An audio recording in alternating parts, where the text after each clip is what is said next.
Hi there, my name is Damon with Bar None Farms. This is the Nebraska Garden, and it is growing. Today marks the 1-year anniversary of the very first What Happened Today in the Nebraska Garden YouTube short. A lot of things happened in that year, a lot of changes, and there are a lot more changes to come. After months and months of begging and pleading, I finally got the board here at Bar None Farms to agree to a complete garden takeover. I mean a slight garden expansion in the backyard. I'm effectively doubling the size of the garden from a 20 by 25 foot area to a 40 by 45 foot area.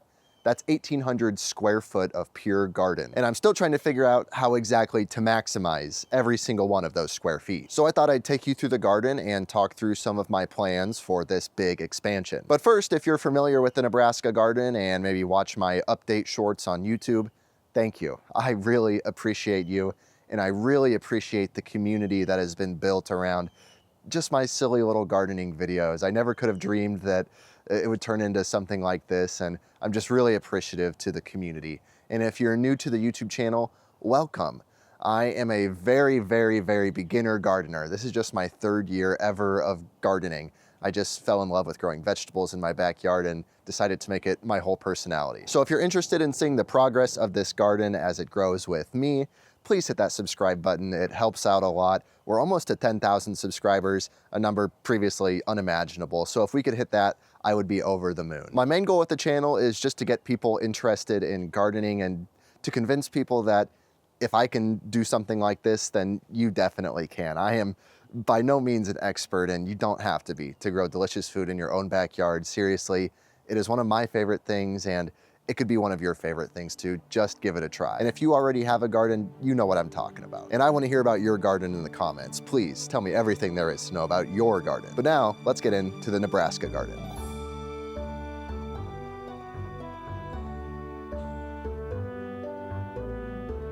The Nebraska Garden as it exists right now is very raised bed focused.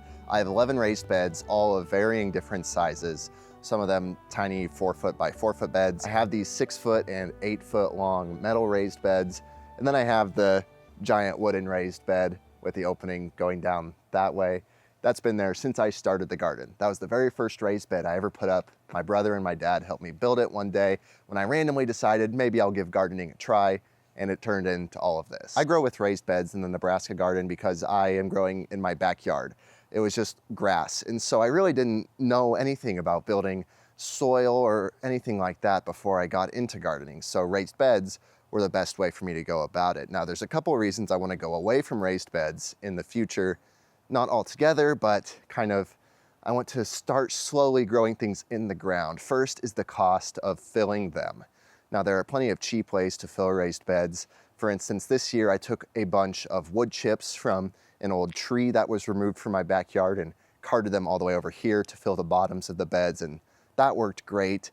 I don't really have a lot of areas where I can just dig up soil in my backyard to fill it with the natural soil that I have. And so a lot of my raised beds are full of peat moss. I buy the peat moss from the hardware store, and that's what most of these are filled with besides compost. Compost is the other main component of a lot of these beds. Now these 2 metal raised beds, I laid the layer of wood chips on the bottom, and I bought some just regular bag topsoil and filled the middle with those before going with the peat moss and compost to top them off. And I use that combination because it's what I use in containers when I grow. Last year, if you kept up with the garden at all, you understand the bucket situation that I had going on with my peppers and tomatoes and eggplants, which I'm not growing this year. The buckets really got me through last year, but it was a lot of peat moss and compost to fill all of those buckets. I had over 20 buckets, I'm sure. I don't even think I ever did a total count, but I know it was over 20. And that's a lot of money spent filling these raised beds. And that's something I really want to get away from, is spending money in the garden, because the garden is kind of bleeding me dry right now. This summer, I've spent a lot more than I thought I was going to, and more than I wanted to. Last year, when I got the mulch down and the raised beds built and the greenhouse, I was like, okay, I invested in the garden's future. I'm done spending money, but that is not the case. The money keeps flowing through, and I'm very fortunate enough to be in a position where I can afford to spend money on the garden, but it's pretty much the only thing that I spend money on. So the budget has kind of been focused primarily in the Nebraska Garden, and that includes the fence that I put up. I put up a new fence because of the expansion, all of the mulch that I put down. And I want to get into the soil situation in the garden next. So I haven't really shown off this part of my garden in any videos, but I put cardboard all over the grass in my backyard and filled that with about 5 cubic yards, maybe 4 cubic yards, because I use some mulch in the front yard and like my rose bush area, for example. So let's just say 4 cubic yards of mulch down over the cardboard. Now, eventually that cardboard is going to break down and the mulch is going to also break down because it's just a non-dyed wood chip mulch, and it was mostly pulp when it showed up from the outdoor center where I purchased it from anyway. But the goal is to kind of create a living floor and eventually sort of turn the garden into a micro food forest. I ordered 3 fruit trees, some dwarf varieties, a peach, a nectarine, and a plum, and I ordered them as bare roots, and I'm just going to dig holes in the garden and plant them. And so I really want the soil around those trees to be healthy. And the grass in my backyard gets taken over by weeds pretty much every summer, so this seemed like a good solution to keep the weeds down and also be able to grow food in the ground in the future. I don't want to have to do raised beds for the rest of the time that I'm growing here in the Nebraska garden. I'd like to just be able to throw some seeds on the ground, water them in, and let them grow. For example, I have some strawberries that fell out of their container, maybe some seeds, maybe some fruit fell out and sat there over the winter, but I have strawberries popping up out of the ground. And it's because I put mulch down in the garden area and let that break down and the soil build itself up to be hospitable to those strawberries. And I'm thinking strawberries might take over the whole yard if I let them come out here, but what other plants can I grow out here? I'm growing 2 grapes and 2 raspberries in containers, and I'm growing them in containers because the ground isn't ready, and I also have to dig out holes for the fruit trees, and I just don't want to overcrowd any areas, so I'm growing them in containers for the time being and eventually might transplant them out if the containers are too small for them. I know raspberries shoot out canes that grow up, and grapes send out their roots all the way through the ground. So I know they can't stay in those containers forever, so I need to build up the soil around them. And that gets to the other part of the yard. So I ran out of mulch, is basically a long story short. I ran out of mulch to completely cover the entirety of the area that I'm going to be growing in, but I think that's okay, because in my mind, every time I explained the garden expansion to the board of directors, AKA my wife, I'm regretful of that already. Every time my plan included a little border, maybe like a raised area with a retaining wall perhaps, or just some sort of separate border area along the fence. And it kind of works out perfectly that that's the area that still has grass in it that I wasn't able to cover with mulch. It'll be covered with a different mulch in the future, maybe river rocks, who knows. But the interesting thing is that the power lines that I had marked, because you should always get your power lines and internet lines and any other sort of line under the ground marked, call 811 here in Nebraska, do it, it's the law. And they run all along that entire back section, the power lines do. And so it's kind of concerning to me if I end up building like a retaining wall, because it is sloped. The garden does slope that way towards the fence. So I would like to do a little bit of a retaining wall just to even that out so it's not so scaled up and bumpy and all that sort of stuff.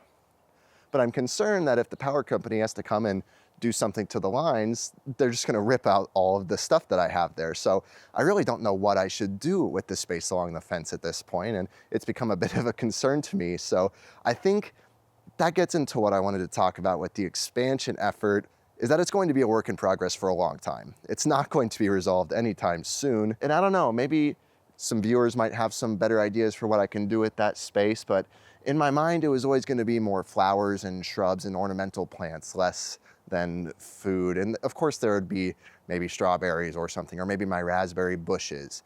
I know the fence creates some shade, so maybe some shade-loving plants, maybe some plants that can vine up the fence, something like that. Those are sort of the loose plans, but nothing is set in stone right now.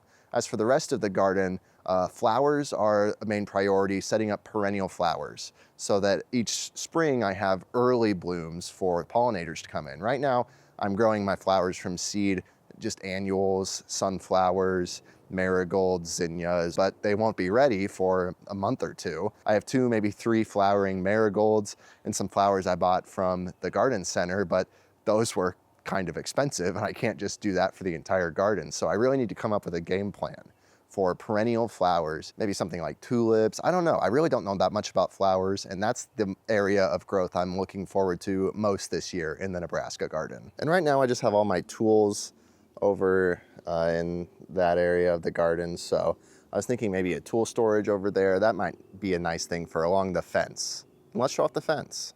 This is the janky little latch I built. Of all the things that I bought for this fence, I forgot to buy a latch at the hardware store. So this is what I built. And the fence is not permanent. It's kind of wobbly.